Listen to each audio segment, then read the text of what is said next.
우리 지난 주일에 황금 사슬, 그러니까 한 사람이 이 땅에 태어나서 구원받는 그 과정, 그걸 5가지 단계를 거쳐서 구원받는 것을 봤습니다. 예지, 예정, 미리 하시고 미리 정하시고, 그리고 부르시고 칭의하시고 영화롭게 하시고, 요 5가지 과정, 이 전체가 사실은 다 구원의 과정입니다.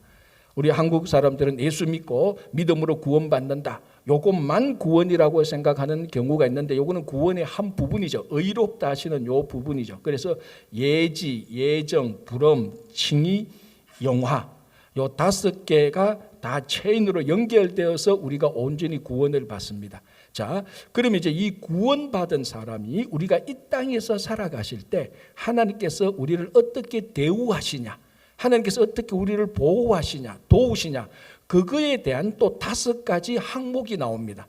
그래서 사도 바울은 5가지 황금 사슬과 각각 대응해서 5가지 질문을 던지면서, 사실은 이걸 몰라서 던지는 질문이 아니고 이 질문 안에 아주 강한 긍정, 하나님께서 우리를 이렇게 5가지로 우리를 대우해 주신다는 것을 로마서 3장 31절에서 끝까지 설명해 주고 있습니다. 자, 우리가 이제 이 순서에 따라서 우리가 첫 번째, 두 번째에서 5개까지 보겠습니다. 자, 첫 번째 질문이 뭔가? 31절이 이렇게 말하고 있습니다. 로마서 8장 31절이 이렇게 말합니다.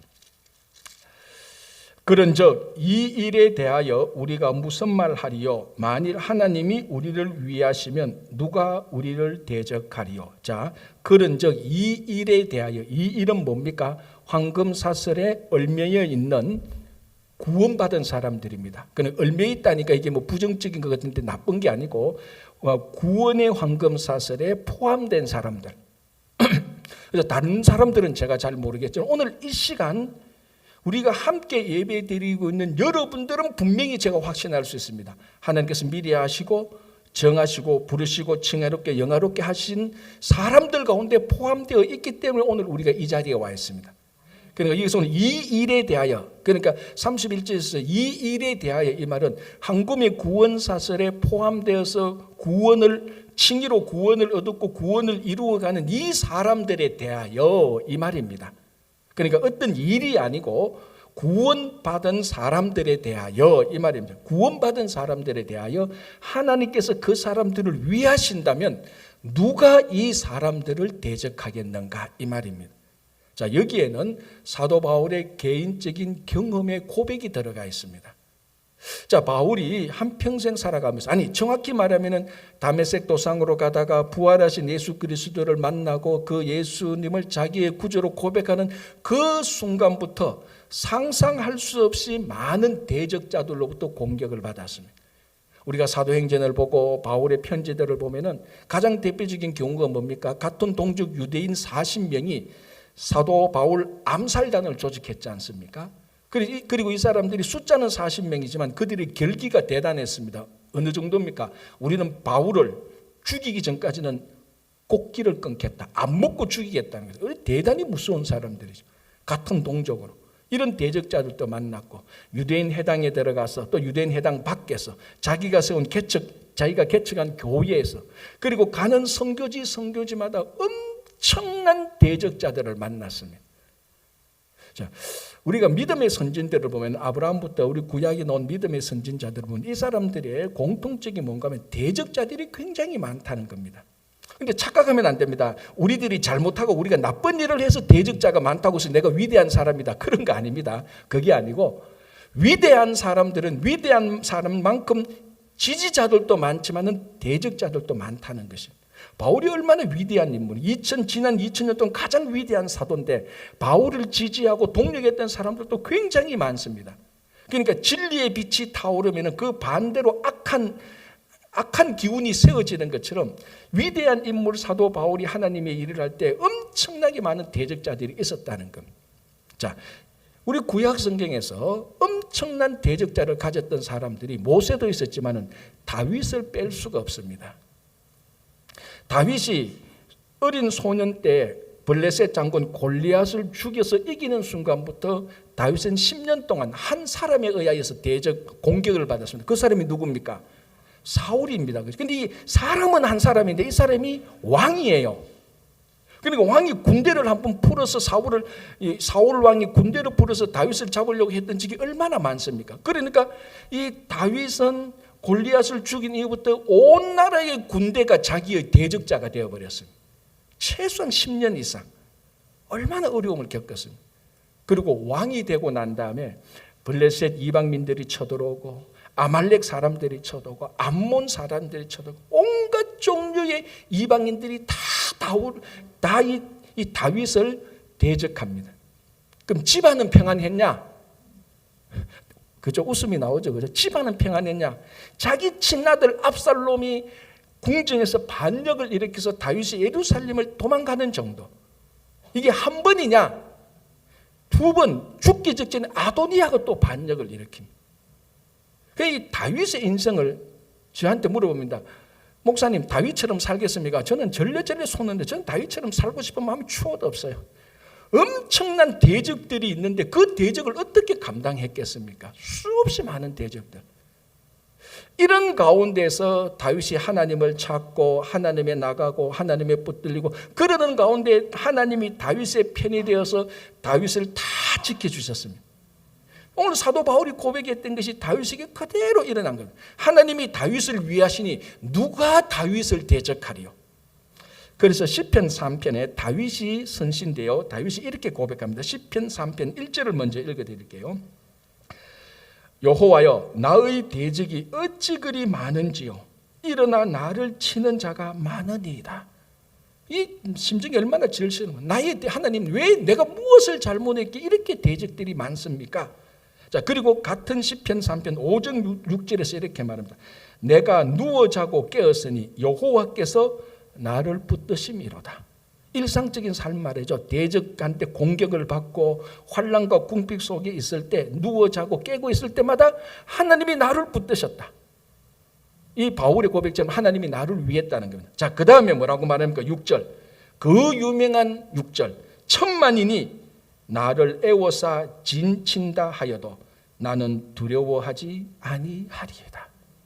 수없이 많은 대적들이 자기를 뺑 둘러싸서 진을 치고 공격해도 나는 두려워하지 않는다. 왜? 여호와께서 나를 붙들고 계시기 때문에. 바울이 고백했는 것처럼 하나님이 나를 위하시면 누가 나의 대적자가 될 것인가, 이 말입니다. 히틀러가 한참 연설을 하고 있는데 그 히틀러 연설의 그 군중 속에서 한 명이 희죽희죽 웃고 있었습니다.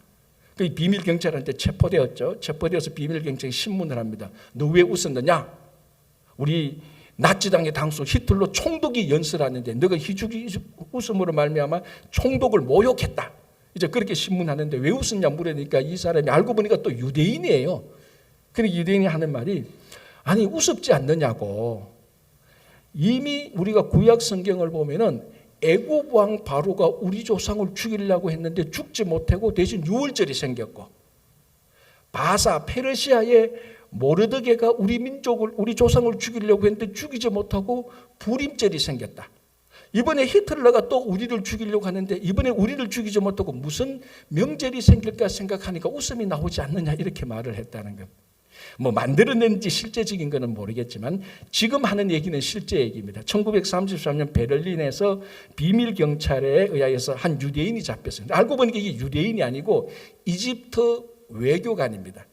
이집트 외교관이 그날 이제 베를린에 부임하러 오는데 외모가 유대인하고 비슷해서 이 비밀 경찰이 잘못된 정보를 가지고 유대인인 줄 알고 잡아서 신문을 했습니다. 보니까 이게 유대인이 아니고 이집트 외교관이거든요. 큰 신뢰를 했잖아요. 그래서 사과를 했죠. 외교관님, 내가 잘못했습니다. 외교적 결례상 용서해 주시오. 그러면서 이제 경찰이 나 당신이 유대인인 줄 알았다고. 그러니까 이제 이 비밀 경찰 하는 말이 지구상에는 모든 유대인들은 다 말살시켜야 돼. 막 화가 나서 그랬거든요. 그리고 이 이집트 외교관이 한숨을 푹 쉬면서 하는 말이 그런 소리 하지 마세요. 우리도 5,000년 전부터 해봤는데 안 죽습디다, 그 사람들. 하지 마세요, 해봤대.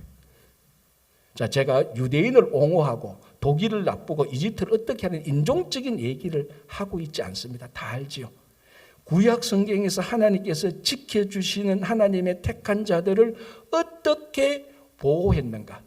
어떤 대적들이 다 공격해도 하나님께서 보호하시니 손끝 하나 다치지 않았다. 우리가 지난주에 살펴본 대로 다니엘이 사자굴 속에 들어가도 그 친구들이 풀무불 속에 들어가도 여러분 구약 성경을 보면 그 당시 모든 강대국들 애굽부터 시작해서 아수르 바벨론 바사 다 덤벼도 결국은 하나님께서 지키시는 사람들은 어떤 사람들도 대적해서 공격해서 성공하지 못했습니다.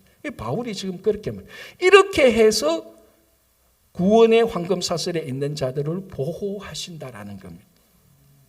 여러분 우리가 미국에 살다 보면은 이민자로 사니까 한국에서 겪지 않아도 될 일들을 참 많이 겪습니다.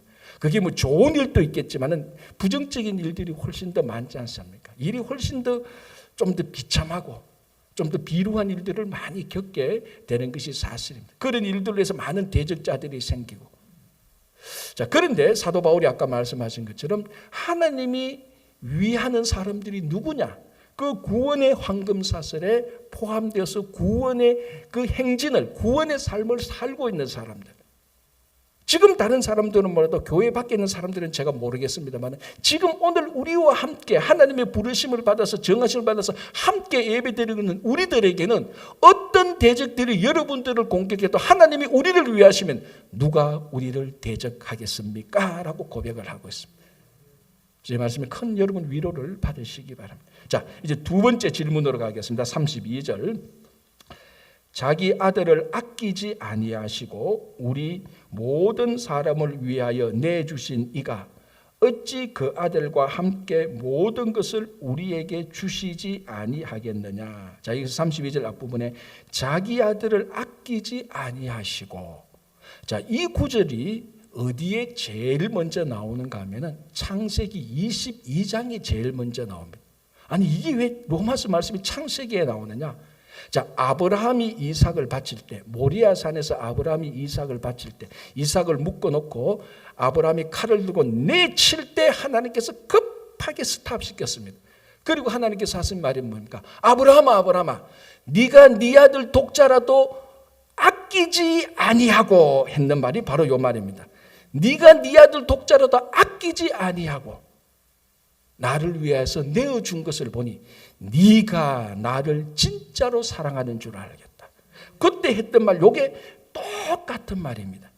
그러니까 하나님께서 뭘 인정했는가 하면은 아브라함이 100세에 난 독자 아들 하나밖에 없는 이 아들을 하나님을 위해서 아끼지 아니하고 내어 놓으셨을 때에 그 이후에는 아브라함이 하나님을 위해서 모든 것을 내어 놓겠다고 하나님이 컨펌한 겁니다.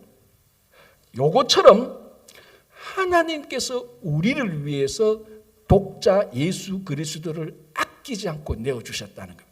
자, 그러면은 똑같은 논리로 따지면 하나님이 뭘 인정했습니까? 아브라함이 이삭을 바쳤다는 걸 보고 앞으로 아브라함은 모든 것을 하나님을 위해서 바칠 것이다. 내어놓을 것이다. 똑같이 하나님이 우리를 위해서 독자를 주셨으니 이제 하나님은 우리를 위해서 모든 것을 주실 것이다 하고 똑같은 맥락입니다. 자, 그러면 질문. 하나님은 우리를 위해서 예수 그리스도를 주셨습니다. 우리가 예수 그리스도를 믿고 있습니다. 구원의 삶을 살고 있습니다. 그런데 왜 모든 것을 안 주시죠 지금? 왜 우리에게는 결핍이 많습니까? 부족한 게 왜 많습니까? 아니 아들을 위해서 우리를 위해서 아들을 내어주신 하나님께서 나 지금 이것도 필요하고 저것도 필요한데 왜 안 주시느냐는 겁니다.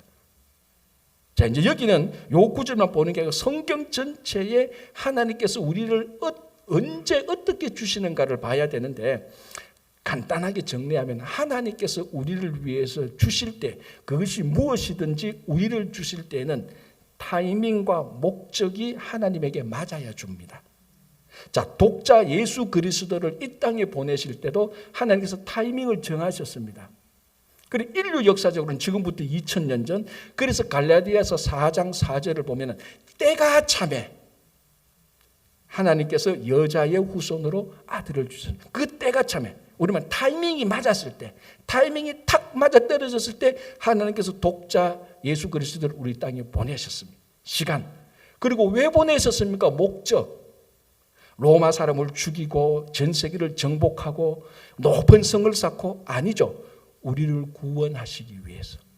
그러니까 예수 그리스도께서 하나님께서 독자 예수 그리스도를 우리들에게 주신 것도 하나님의 타이밍과 하나님의 목적에 맞았을 때 주신 것처럼 이후에 독자 예수 그리스도를 주신 이후에 하나님께서 모든 것을 우리에게 주실 때도 똑같이 하나님의 시간과 목적이 맞을 때 우리에게 다 준다는 겁니다. 자, 이런 경우를 한번 생각해 봅시다. 한 집안에 6살짜리 아들이 있습니다. 근데 진짜 이 부모는 이 아들을 위해서 목숨까지도 내어놓습니다. 그래서 독자 아들 하나밖에 없으니까. 우리 부모들 마음이 똑같지 않습니까? 우리 주일학교 학부모들 똑같지 않습니까? 우리 아들, 딸 하나 있으면 부모가 내 목숨을 바쳐서라도 이 아들을 살려고 이 아들을 위해서 다 좋은 거 주지 않습니까? 목숨도 줄 아들인데 어느 날 이 6살짜리 아들이 유치원에 갔다 와서 엄마, 아빠, 내한테 진짜 총을 하나 줘라고 말합니다. 자, 목숨을 주는, 목숨까지도 줄 수 있는 부모가 6살짜리 아들이 총을 달랄 때 총을 줍니까, 안 줍니까? 안 주는 게 아니고 사실은 못 주는 거죠. 그죠? 못 주고 안 주는 거죠. 왜 못 주고 안 줍니까? 목숨까지도 줄 수 있는데. 타이밍이 안 맞고 목적이 안 맞잖아요.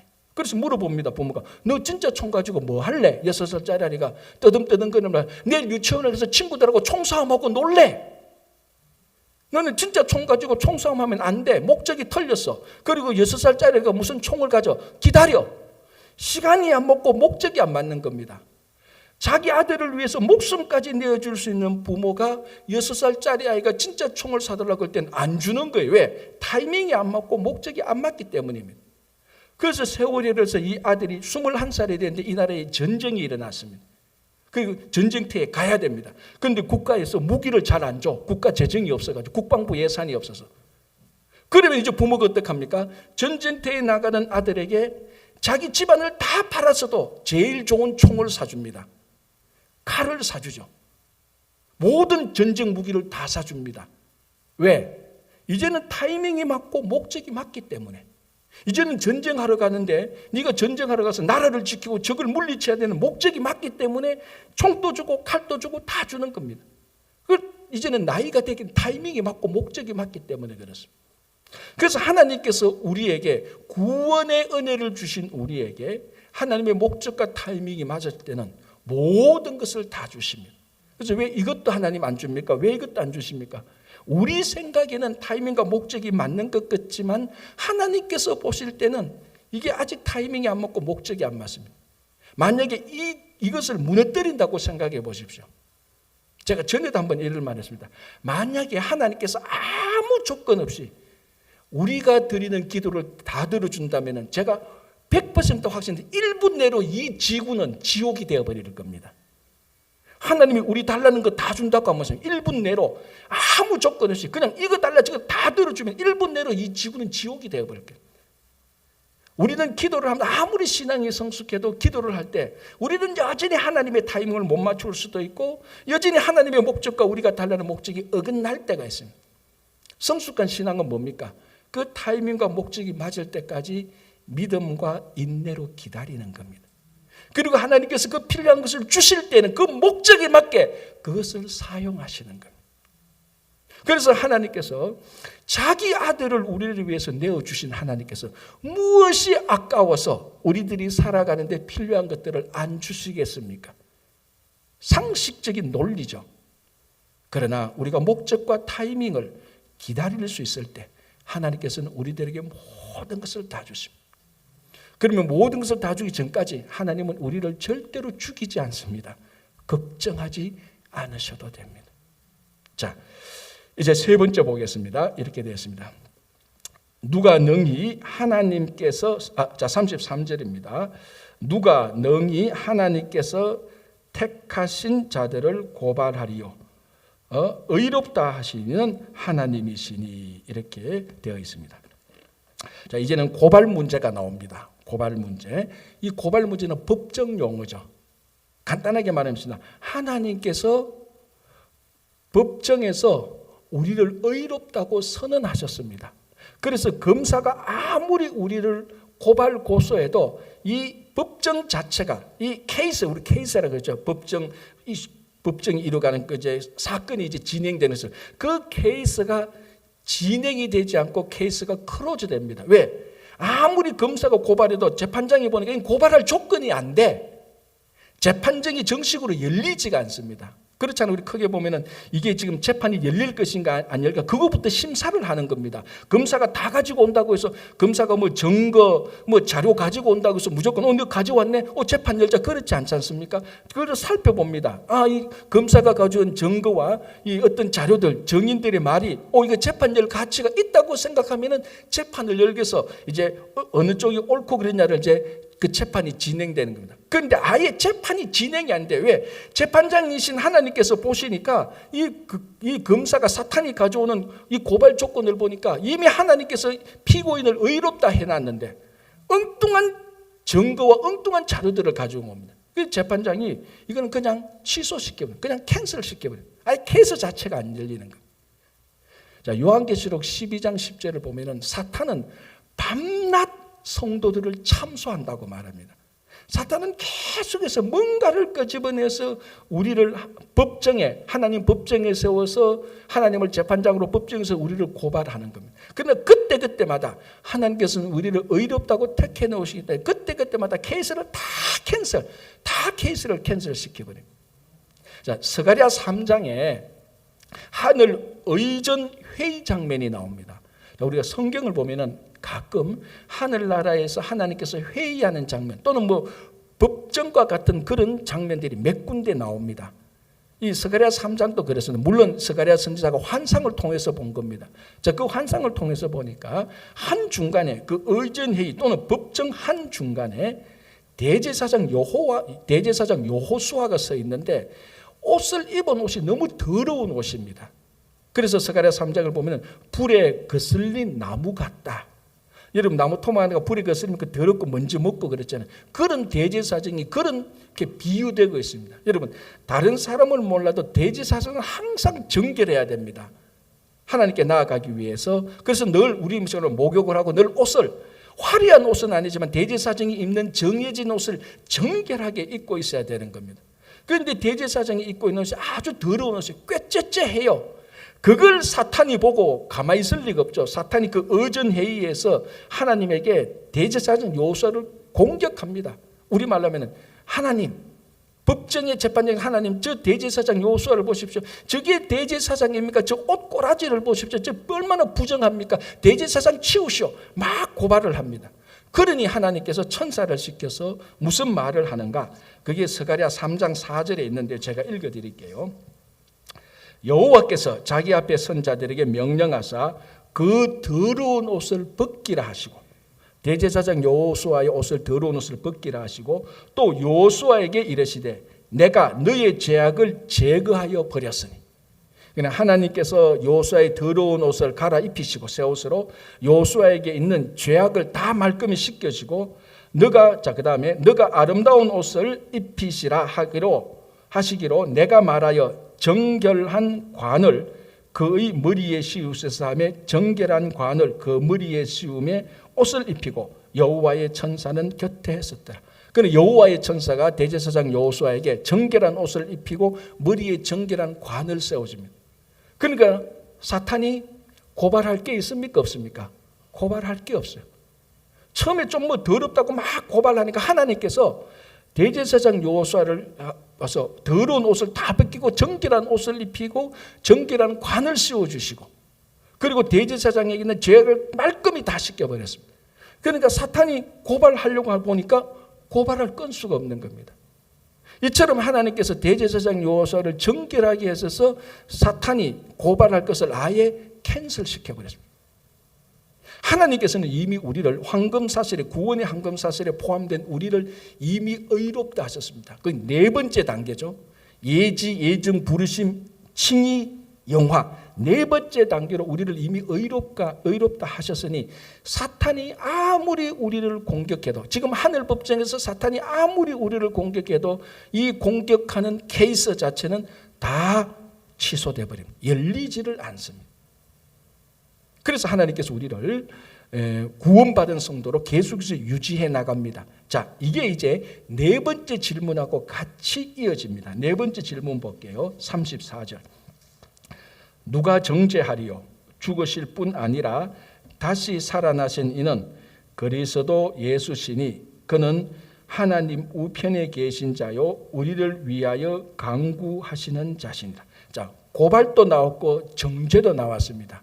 사실 크게 보면은 비슷한데 약간 차이가 있습니다. 고발 사건은 하나님의 법정에서 일어난 사건입니다. 그냥 하나님의 법정에서 아무리 사탄이 우리를 고발해도 하나님께서 우리를 의롭다 하시기 때문에 캔슬 시켜버립니다. 자, 이제 정죄는 뭐냐? 법정 사건이 아니고 십자가 사건으로 보면 됩니다. 예수님께서 이 땅에 오셔서 우리 모든 죄를 지시고 예수님께서 우리 죄를 지시기 때문에 예수님께서 정죄를 당하시고 예수님께서 우리를 위해서 저주를 받으시고 십자가에 다 돌아가셨습니다. 그래서 우리는 정죄 받을 것, 저주 받을 게 있습니까? 없습니까? 없죠. 사탄이 아무리 우리 정죄하려고 찾아봐도 정죄할 건더기가 없는 겁니다. 국을 끓였는데 건더기 하나도 없는 것처럼, 맑은 국물만 있는 것처럼, 아무리 숟가락 휘저어봐도 국물 하나 없어요. 옛날 군대 이야기, 당나라 군대 이야기, 소가 막 지나간 그 소고기처럼 사탄이 아무리 우리를 정죄하려고 아무리 찾아봐도 눈끝만한 건더기조차 없습니다. 왜? 예수님께서 100% 우리 죄를 지시고 대신 정죄를 당하고 저주를 받아서 십자가에서 다 처리해버렸기 때문에. 그래서 사탄이 정죄하는 것은 실체가 없는 정죄예요. 자, 그런데 그래도 사탄의 정죄가 어디서 효력을 발휘하는가 하면 여러분 이렇게 생각하세요. 제 지금 오른손이 상처가 없어 맨살입니다. 뭐 잘생기지는 못했지만. 그런데 여기에 왼손으로 계속해서 끌고 보십시오. 상처가 납니다. 그렇잖아요. 우리가 십자가에서 예수님께서 우리를 위해서 돌아가셨기 때문에 우리는 사탄으로부터 상처받을 것도 없고 정죄받을 것도 없어요. 그러나 맨살에 손톱으로 계속해서 끌고 나면 상처가 나듯이 우리가 맨살과 같은 이런 삶을 사는데, 구원의 삶을 사는데 사탄이 계속해서 정죄합니다.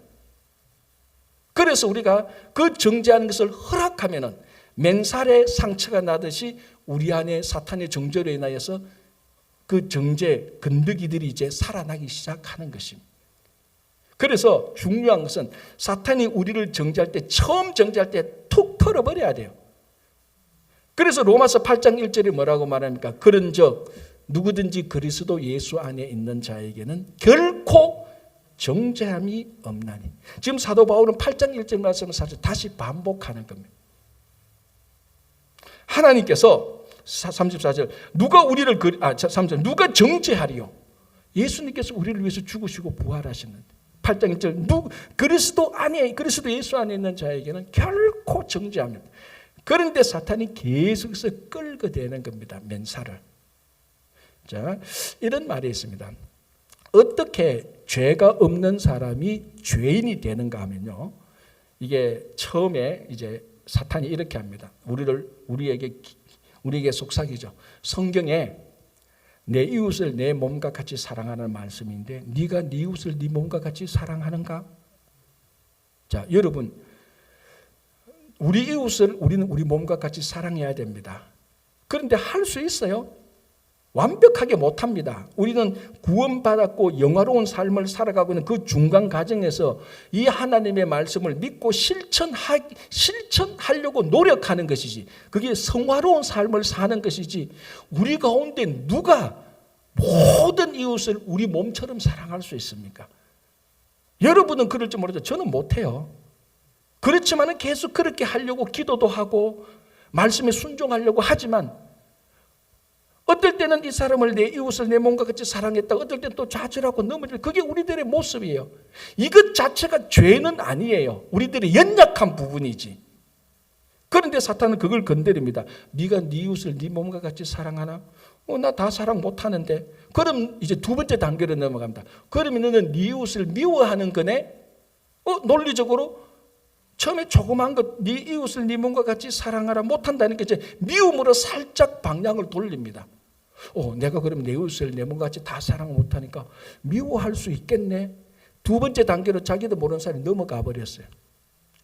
그렇게 살면서 내가 이웃을 미워하는 게 있나?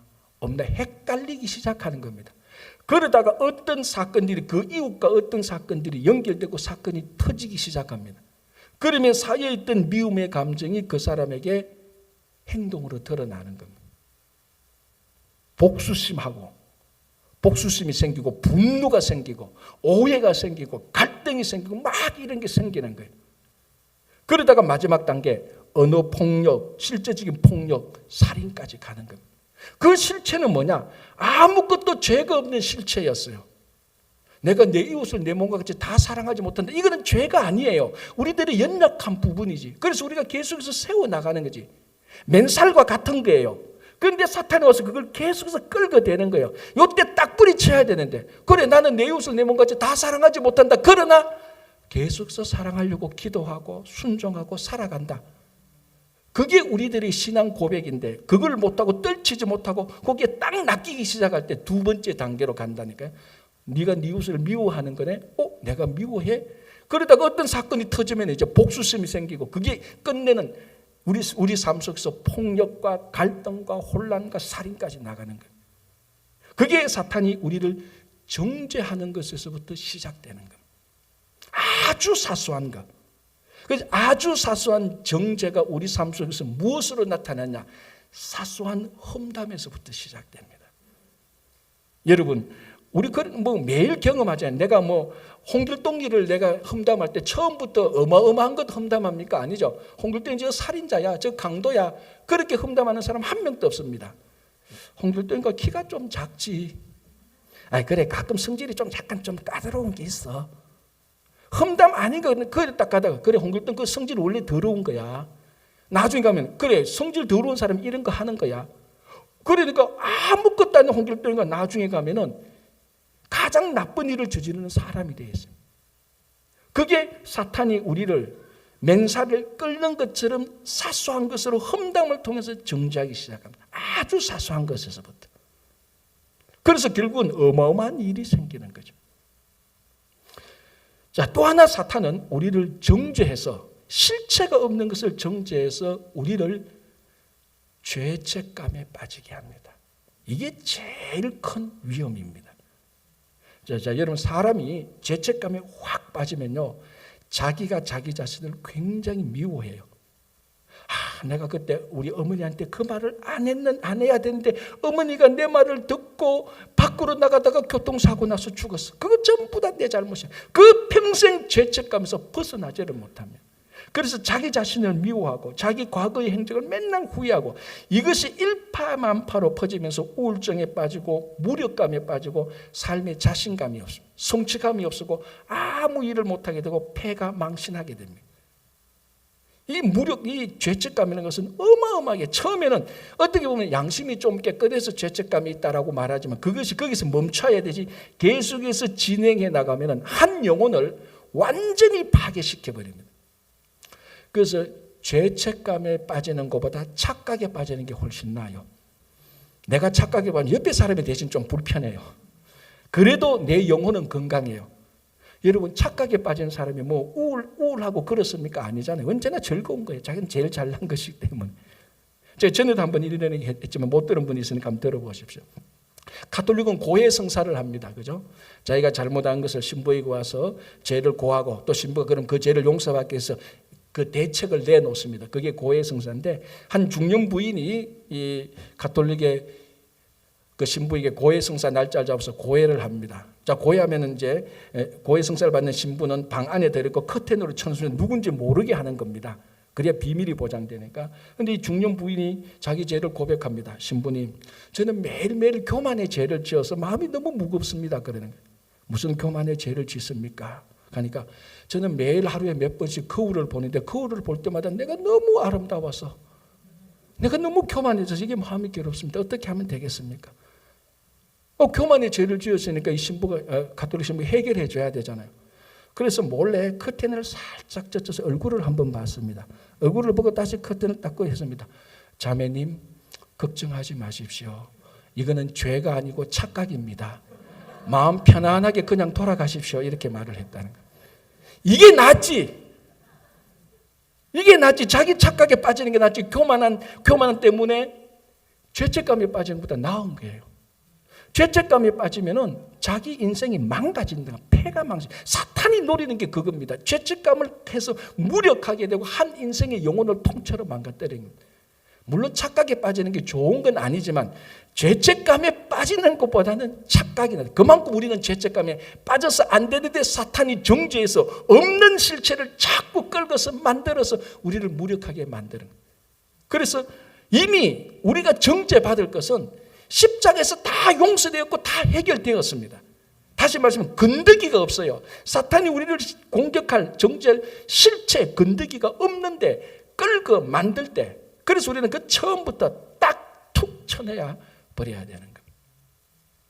자, 여러분, 오늘이 우리가 대강절입니다. 대강절 셋째 주일이고 다음 주에는 우리가 성탄주일을 지키며 지금 우리는 예수 그리스도께서 이 땅에 오신 것을 기다리는 대강절 성탄을 기다리고 있습니다. 아까 우리 두 번째, 오늘 이 사도 바울이 이 5개의 질문을 하면서 두 번째 질문에 성탄의 은혜를 사실은 얘기하고 있습니다. 뭡니까? 자기 아들을 아끼지 아니하시고 내어주시니가. 그게 무슨 날입니까? 그게 성탄절 아닙니까? 그런데 바울은 여기서 한 발자국 더 나갑니다. 성탄은 자기 아들을 아끼지 아니하시고 내어주신 것뿐만 아니고 구원의 은혜뿐만 아니고 메시아를 우리들에게 주신 그 은혜뿐만 아니고 플러스 뭡니까? 모든 것을 아끼지 않고 내어주신다는 겁니다. 그래서 바울은 이 8장 32절에서 의도는 하지 않았지만 우리가 볼 때 성탄의 은혜라는 것이 예수 그리스도께서 이 땅에 오신 것이 우리를 구원하시는 은혜뿐만 아니고 구원받은 우리를 한평생 하나님께서 보호하시고 책임져 주시는 일반적인 은혜까지도 같이 있다는 겁니다.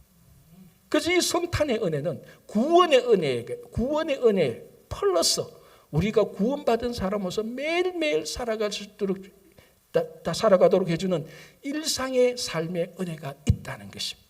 그래서 우리가 성탄을 맞이하면은 우리가 우리 삶을 통해서 예수 그리스도를 드러내야 되고 구원에 필요한 일반적인 은혜가 필요한 그 사람들, 예수 그리스도를 몰라서 일반적인 은혜가 필요한 사람들에게 우리가 그들에게 필요한 것들을 또 공급해 줘야 되는 것이 성탄의 은혜입니다.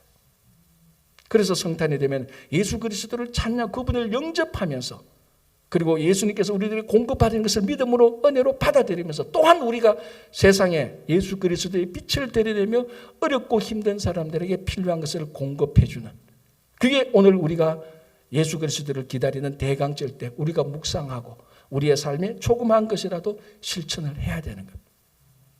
그래서 저희 교회는 어제 참 많이는 못 가지만 우리 청년부하고 중고등부 한 10명 정도가 필라델피아에 갔습니다. 제가 이미 주보에 냈지만 필라델피아 그 빈민가 이태호 목사님 우리 4월 달에 와서 우리 청년부 EM 홈커밍 때 했던 이태호 목사님에게 가서 여러분들이 도네이션하고 교회에서 했던 그 담요를 가져가서 걔네들한테 미안하다 우리 청년부 애들 EM 중고등부 애들 거기에 모인 사람들에게 다 주고 왔습니다. 뭐 지금 코로나 팬데믹, 뭐 오미크론 이래가 해서 이제 사람들이 많이 모이고 많이 못 가지만 그 갔던 우리 청년들은 그 조그마한 그 필요한 것들을 공급하는 은혜를 통하여서 주는 우리 청년들, 중고등부들도 받는 그 사람들도 굉장히 하나님의 은혜를, 성탄의 은혜를 같이 나누었습니다. 바로 이런 것들이, 이런 일들이, 이런 사역들이 우리가 성탄의 은혜를 기다리면서 계속 해나가야 되는 사역들입니다. 그래서 오늘도 여러분들에게 이미 우리들은 황금사슬 속에 구원의 황금사슬에 있는 분입니다. 여러분 걱정하십시오. 하지 마십시오. 이제 여러분들은 5가지로 하나님께서 보호하실 건데 이제 마지막 5번째 남았습니다. 걱정하지 마십시오. 오늘은 안 할 테니까. 마지막 5번째, 누가 우리를 그리스도의 사랑에서 꺼내려? 이게 이 5가지 질문의 결론입니다.